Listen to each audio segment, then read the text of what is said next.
Being an accountant, being slightly conservative, I've always had the mantra to give people as much information as we can when they're making a decision. Negative gearing, strangely enough, was new and exciting. Yeah. People didn't really understand that they could offset their tax. Foreign ownership rules mean that back in sort of 2015 to 2018, we had a lot of Chinese buyers coming in, and that really pushed the property market up. I think the biggest government impact on the market though is the cost of living and the level of optimism or negativity that brings to the market, because people will buy property when they feel optimistic.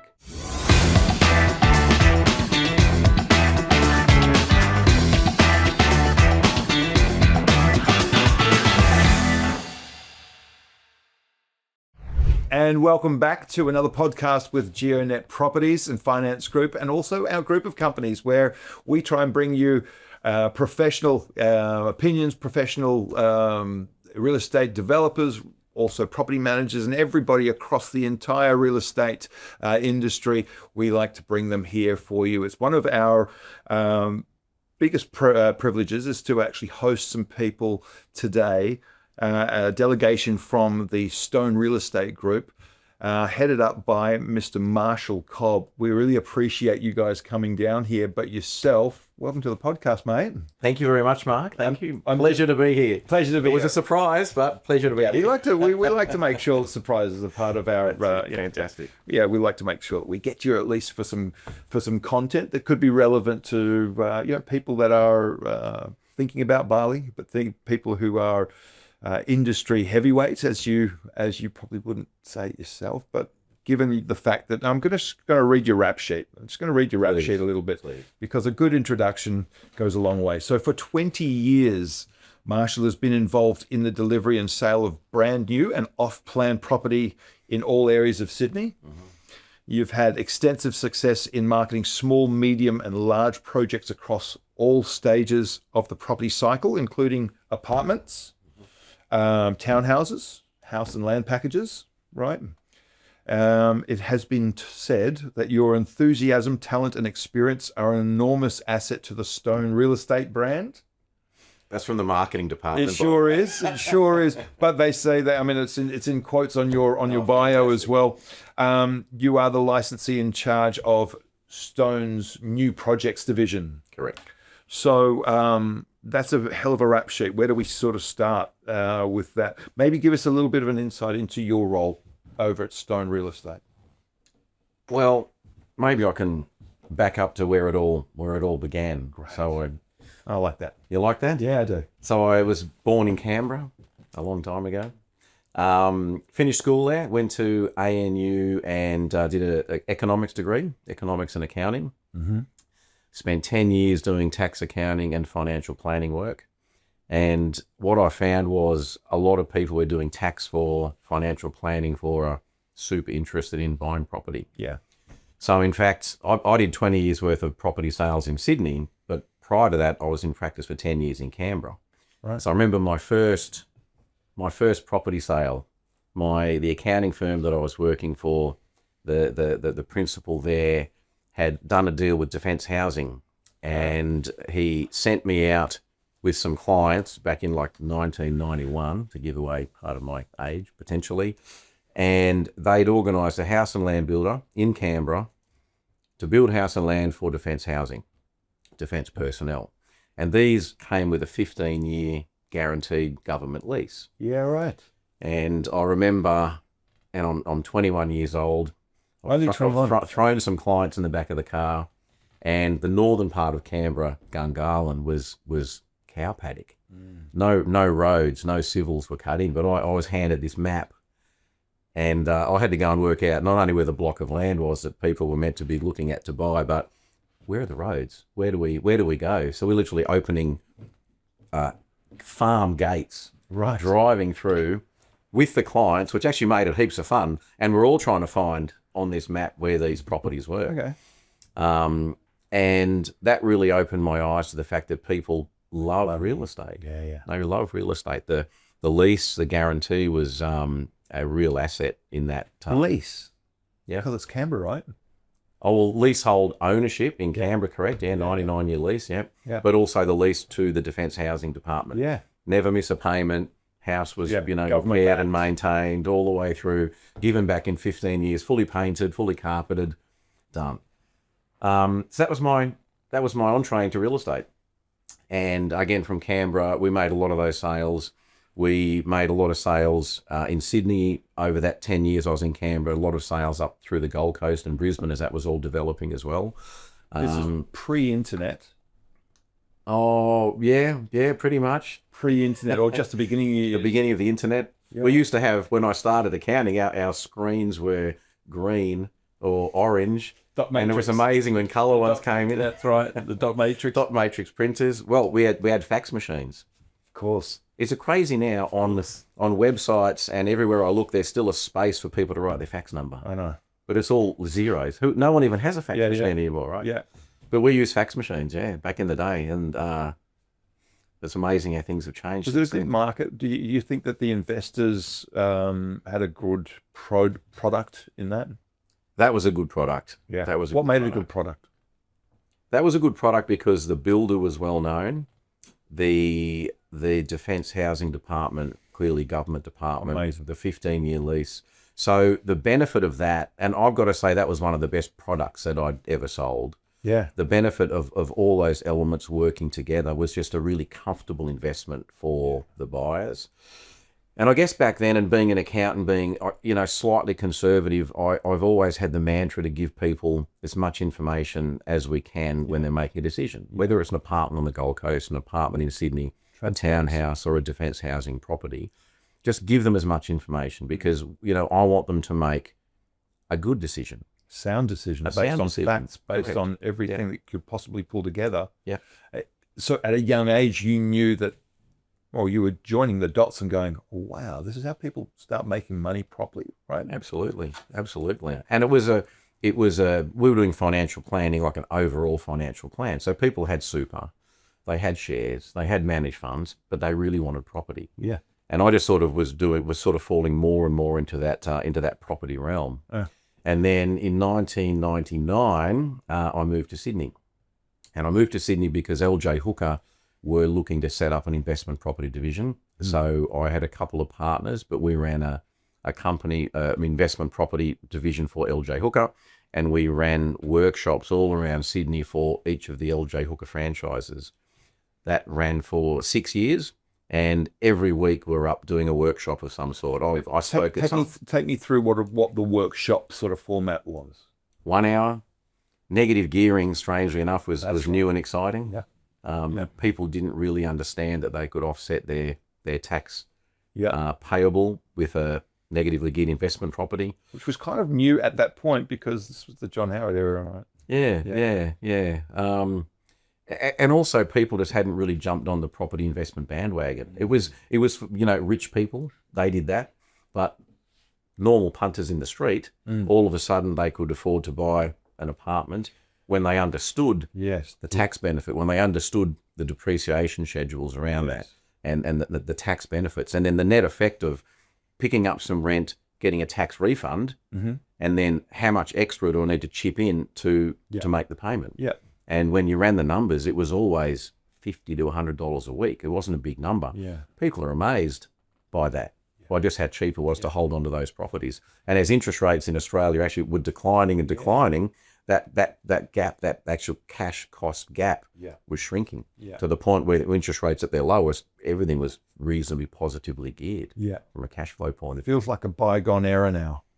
Absolutely. The property prices back then, crazy low in proportion to salaries. Yep. Interest rates low. Correct. In proportion to what you're borrowing. But you were also then in that education phase for your clients, but also your real estate brokerage team of it ain't just about the great Australian dream, owning your own home. Now it's creating wealth. Correct. Right. So that was that's a pivotal part in probably a lot of Australia's wealth right now. Those years, right? Obviously the boomers got in. They did quite well, hopefully. But then property marketing became something not necessarily that you pioneered, but you pioneered it with all of that. First of all, from the defense project. Now you're at LJ Hooker, putting new apartment projects together. Correct. Right. Purely for investors. Purely for investors. Finding the apartments, finding the investors, and making sure that it was the right product, and a couple of options for the investors. But we were very much focused on finding the buyers. We didn't actually need to have exclusive stock. Sure. So we had access to a number of projects, but we were all about finding the buyers, holding their hand, making sure that they made a good decision. Yeah. Yeah. And okay, so I was going to go in my notes here. Let's go into that process for you, the due diligence of a new project, because you have, like I have, a very, very strong internal compass to be to be aligned with your investors' best interests. So that's where the choice, the selection, and also your due diligence, wanting to make sure that you've got that complete set of understanding of the market there, the potential growth, the rental market there. You now choose your projects with stone. What's the market like now for that particular part of the industry? Tell us what's going on in Australia for projects. Generally speaking, Australia has terrific tailwinds for property over the long period. Right. So there's potential for solid growth over the long period. Yeah. But when you break the periods down, you have periods of rapid growth, and you have periods of decline, and you have flat periods for a whole range of reasons. Low interest rates meant people could afford to buy more property. Access to credit means people can afford to buy more property. Foreign ownership rules mean that back in sort of 2015 to 2018, we had a lot of Chinese buyers coming in, and that really pushed the property market up. So there's lots of different reasons why the property market goes up and down. But I just believe over the long term, property is a good investment. Yeah, it's actually hard to go wrong whether you're buying in an affluent area or a poorer area of Sydney. Yeah. And over time, some of the cheaper areas have actually outperformed the more affluent areas, depending on where the economy is at the time. Yeah. So my basic premise is let's maintain a range of properties. With Stone, we're not just investor focused. We do sell first home buyers, owner occupiers, second home buyers. Yeah. We've done over 55 projects. All right. We also have a couple of local offices in Crow's Nest and Greenwich, where we have just a general local sales team as well. So we have our, we've got good market intelligence from there. But with Stone, we sell all over Sydney. So I'm really interested from a developer to understand what's their background, what projects have they been involved in so far, what dramas have they had along the way, and I'd like to hear. Everyone's had problems. Sure. We just want to know what they are. That's right. What's happened? How have you dealt with that? Who are your lenders? Is this project, if it's an off the plan project? Who are your lenders? Right. Very, very. Who are your lenders? What are your hurdles? How many pre-sales we need to make? Right. If they need any pre-sales at all, what's the strength of that developer? What other projects have you got on currently? What other projects have you got on currently? We've really made a name for ourselves for coming in, and the way we've got our best clients, to be honest, is by coming into a project that was, from a sales point of view, going very slow or failing. And we've been introduced in because maybe the developer picked a local agent to sell the project, or a smaller project marketing team, or inexperienced, whatever it might be. So the way I found most of my good developers that we've done a lot of repeat business with is actually coming in and fixing the problems. And we've been able to, analyse, when you've got this sort of experience that I've got in my team, work out where the problems are. Is it a marketing problem? Are the materials right? Are they wrong? Your target audience. By the materials, you're talking about the marketing materials. Of course. Of course. Where some developers give us a schedule of finishes that says the oven and the stove are chrome or stainless steel. Yeah. That's it. Yeah. What I want to see is make, model, serial number, width, dimensions. Yeah. And you know what? The buyers want that as well. Yeah. And they want to see an image. So to get sales made, the buyers have to be confident. Because otherwise it's just thin air. You can't sell thin air. Well, we are selling cartoons and dreams. That's all we're selling, cartoons and dreams. Cartoons and So dreams. if you get the cartoons right, Right. then you can build people's dreams, right? That's the Oh, I like thing. that. I like Just that. made that up. But cartoons and dreams has been a long running, that's how we explain what we do with Off the Plane. Right. Yeah. Yeah. And sometimes I also want to know from some developers, who's your current agent? Mm-hmm. And, the developers will say, oh, they can't sell. And if a developer ever says to me, oh, the agent can't sell, you know what? It's actually probably not the agent's fault. Yeah. It's the developer has, very unrealistic expectations around price or rate of sale or where the market's at. And so we come in and we've lost a lot of deals, or not proceeded with a lot of projects because we just don't sort of fit. Match, right? We don't align with that. We don't align. If we align, we do a fantastic job. Yeah. They listen to us. We have mutual respect. But if the developers, and a number of them are like this, they don't want to listen. They think they know everything. Yeah. They just give you the materials and see if you can sell. Yeah. That's not for us. Yeah. It's a symbiotic relationship that's got to get that thing not only built but sold. And also, if you share that same understanding that we're trying to make sure that the right people get eyes on this and we don't lose them before they get the opportunity. So if, as a developer, you need to show not only me, I don't need to be convinced of the opportunity. I'm an expert in this, but I'd need you to help me to bring that down into visuals. Make sure that this has personality. Help me help you. Correct. That's exactly Help me help Exactly you. right. That's right. Well, that's interesting. So give me a great experience with a project over the last 20 years, hopefully within the last 10 to 15 years. What's a project that just stands out, and give me some of the markers? Well, there was one that we put on in Lane Cove through the Chinese boom.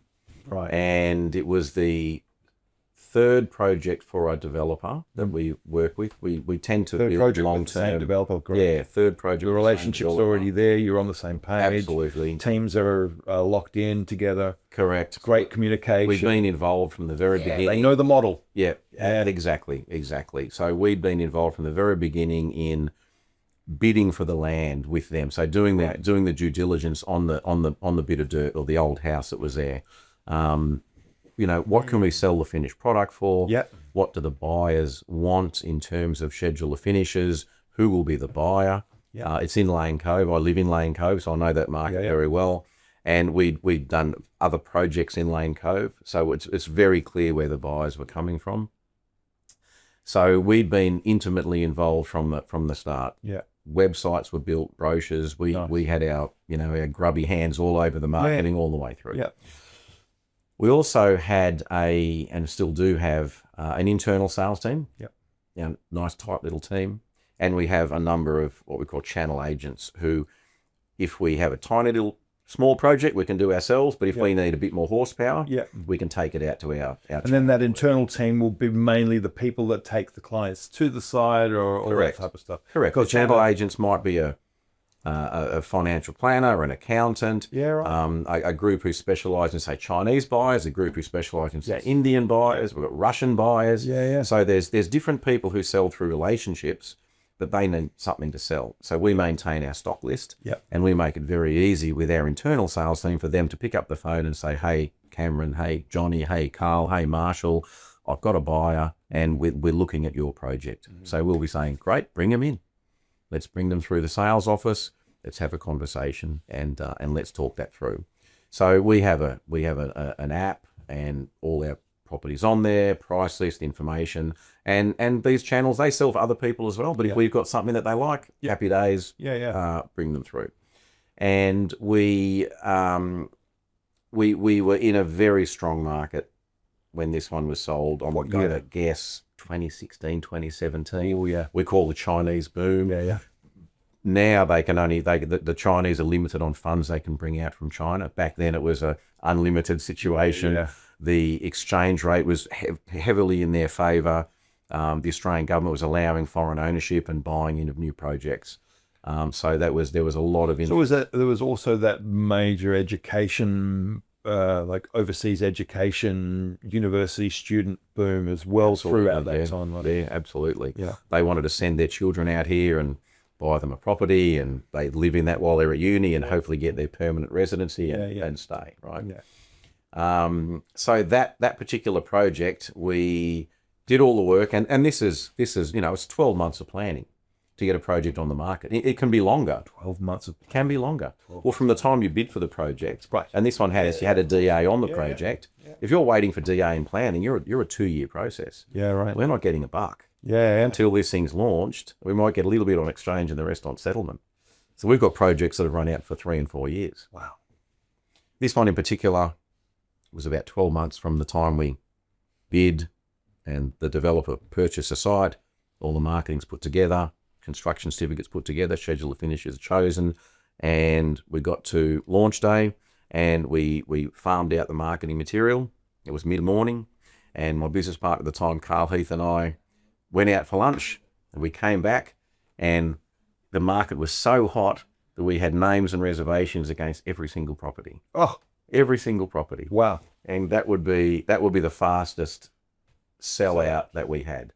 So however, a couple might have changed. It was a fast sellout, but it was a few years in the making. Absolutely. Yeah. It's like an overnight success. Yeah. That's right. Overnight success. They never happen. Never happened. An overnight success that happened. The opportunity took X amount of years to actually. Absolutely. That's right. And then there's been other projects not long after that when the Chinese boom slowed down. What was the trigger for it not to be anymore? How did that crest happen? Oh, look, everything comes to an end. It's all a bit cyclical, but the Chinese government closed up the loopholes on them getting funds out of the country. Right, was I think one of the big ones. Yep. The exchange rate might have changed a little bit as well out of their favour.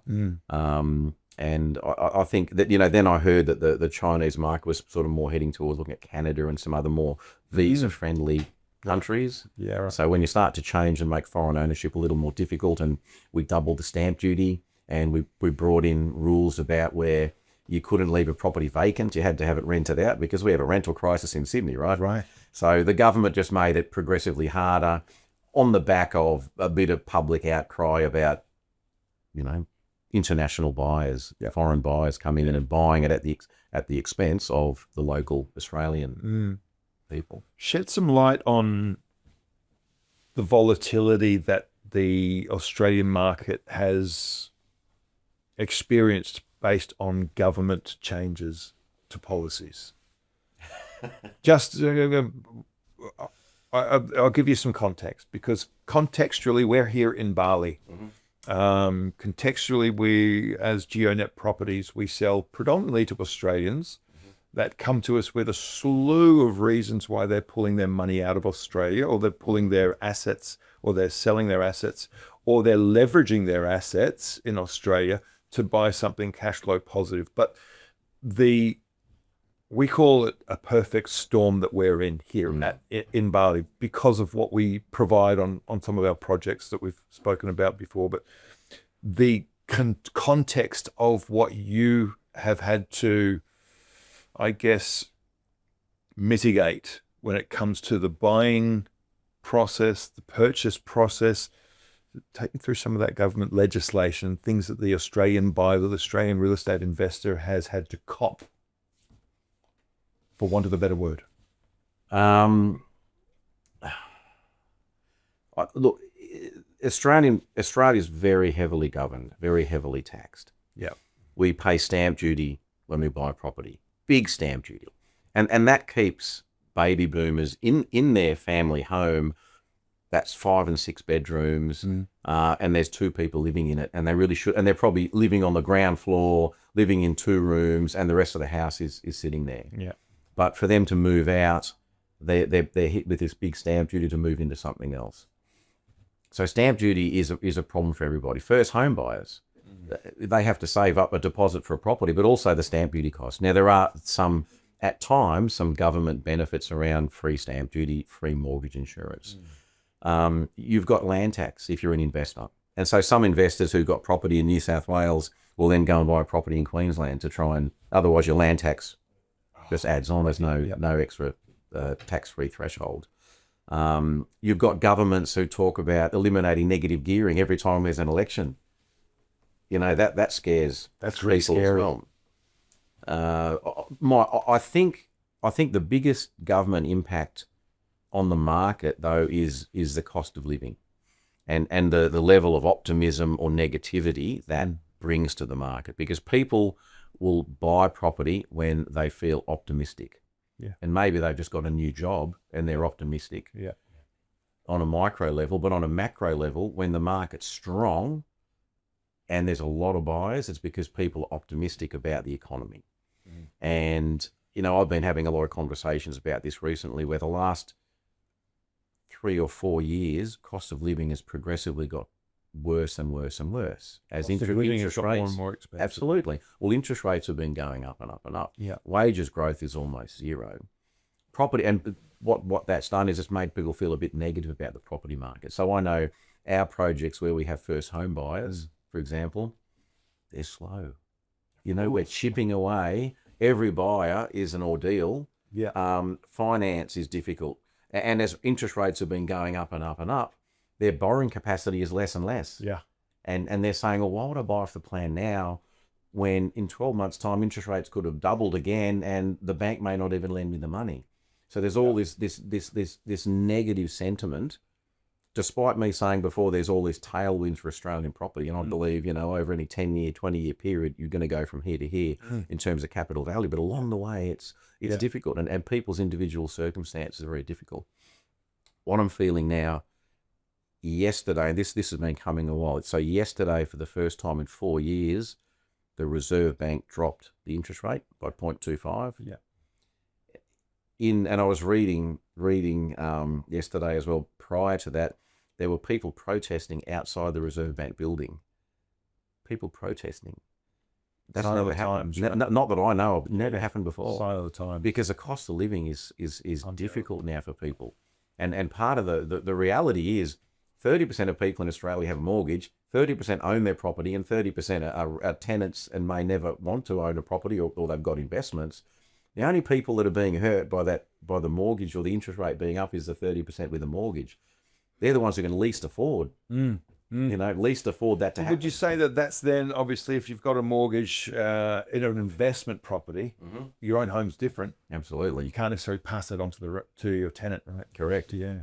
And that's what's happening. So as cost of living worsened, less people can afford to buy their own home. And then a number of other interesting things happened. For example, developers in Australia started this sort of co-living trend. So they're now building a house with 4 and 5 bedrooms. Each bedroom's got an ensuite, and each room can be rented out individually. Yeah. And so there's a higher yield coming out of that property. So your standard of buying an apartment in a location or buying a house in a location where the revenue, the yield is, 3 or 4%, then you've got to pay some costs, end up with 2.5% in your pocket. You can alter that a little bit if you've got co-living. There's some opportunities with NDIS, the National Disability Scheme, where those tenants pay a higher revenue as well, a higher rent to be in a property. So if you're an owner of one of those properties, you're starting to punch 6 to 8% yield, which is really nice. And then now, and part of the reason we're in Bali now and looking offshore is, it appears, and we're early days, as we know, looking and investigating, but it appears that the revenue in Bali, for example, is fantastic in the tourism areas. So as an option for people looking to invest, they're going to get, a 3% rental yield in Sydney, or come over here and get double digits. Yeah. And that's what made me sit up and say, hey, guys, let's come over and have a look at this, and let's meet some developers and work out, who's who in the school? Who do we trust? Yeah. Who can we trust? Yeah. Who's got the best offering? Yeah, you can't just abandon everything that you've built your brand on, just because it's overseas, right? You still have to be absolutely front and center with that developer or with that team. We hope that you're on our team. We've got looking good so far. I hope we're looking good. So, okay. You've met us. You've we want to take you out to see some of the developments that we're involved with. You've also had a sneak preview of what we're about to go and do. Land Very exciting. Very exciting. But we represent a change in the Bali market and GeoNet. The change is that it's not Bali that experiences great ROI. You have to be very specific, as you are with your choices of property and your projects. What's the market doing? Where's the market going? What's the long-term value of this particular property? And can I, hand on heart, say that I'm choosing this with the investor's best interests at heart, right? So for us, the hotel market, the luxury hotel market, is where we see the greatest opportunity in Bali, simply because there is a massive amount of developing going on. You've been coming here a few times. How many times? It's only my second time. It is. It's only my second time in Bali. Yeah, I was here about 8 years ago with the family. Okay. Just on a holiday. Yeah. Okay. But this is purely business. I mean, Purely business, completely different mindset being here this time. Yep. what's some of the first things that you've noticed as a challenge, possibly with? I think, look, we don't know what we don't know. Yep. And this is why most of my career I've been doing Sydney property, because even switching to Melbourne or Queensland is a big change. Yeah, absolutely. People talk to me about Perth. I've never even been to Perth. Right. So how am I, hand on heart, Yeah. going to be able to recommend Yeah. a property in Perth unless I go there, investigate, do all the things we need to do? Look, I think there seems to be some great opportunities in Bali. It's, the first thing I looked at was the economic data around Indonesia. Right. Right. So on a macro scale, What's the economy like? it looks pretty good. Yeah. Right. Yeah. We know Australians come to Bali to holiday. And so then you drill down and say, well, and I'm looking at a map of Bali and saying, well, because I'm just a normal property investor. Yeah. I just happen to be in real estate. Yeah. So with my property investor eyes, where would I buy? Mm. And if I'm buying in Bali, I'm buying where I can walk to a beach. Okay. We've met other developers who've got properties that are nowhere near a beach. And it just doesn't quite compute to me, because I could be anywhere not near a beach. Right? Right. Come to Bali to be near a beach. Right. So what we're seeing is, and what we're more interested in, and what you are offering, the GeoNet, is very attractive. Yeah. Walk to the beach, luxury hotel accommodation, well managed, Australian developer. Yeah. Easy access for us to communicate with you, easy access for your investors to communicate with you. Yeah. Just seems to, right now, seems to make a lot of sense. Yeah, absolutely. I know that just understanding everything that you do, I have a similar role here at GeoNet Properties when it comes to developers sending me their projects and what they would like me to sell. 99% of them I have to let go of gracefully, because it's a small island. Thank you, but no thank you. Yeah, thank you, but no thank you, right? And we have just a perfect little island that could be perfect for investors if they're in the perfect investment asset class, we believe. And we like to have a hands-on touch with all of these investors, so that we actually pick something that they can not only afford, but they can build into their portfolio and extend it bit by bit at their own comfort level. They don't have to bet the bank or bet the college funds or go all in on something. You can get something for under $100,000 with us. And we've definitely got some wonderful projects already on, some of them already operating. The Luke Hotel, which you'll go and see very soon. Yeah. The marketing material looks fantastic, and I'm keen to get out there this afternoon. Yeah. I'm sorry, I'm holding you back. I'm holding you back, and the team. I kind of want to wrap it up there, because I don't want to hold you back from what you're about to see. And I'm glad that you're giving us the opportunity to look through the lenses that we look through. Hopefully that gives you a better insight and a better compass as to how to get the best for your investors out here. We're an endless resource for you. We look forward to hopefully working with you, but mates for life. Absolutely. Mates for life. Absolutely. Marshall Cobb, thanks for Thank you, Mark. Appreciate it. So there you have it, Marshall Cobb. He's over here in Bali with the whole team. In fact, a great team. Looking forward to maybe seeing a little bit of what you go back to Australia with, and hopefully working with you on that. But thank you for everybody who's joined us on all of the platforms. Please like, comment, and subscribe. And we look forward to more podcasts in the very near future. Thanks very much.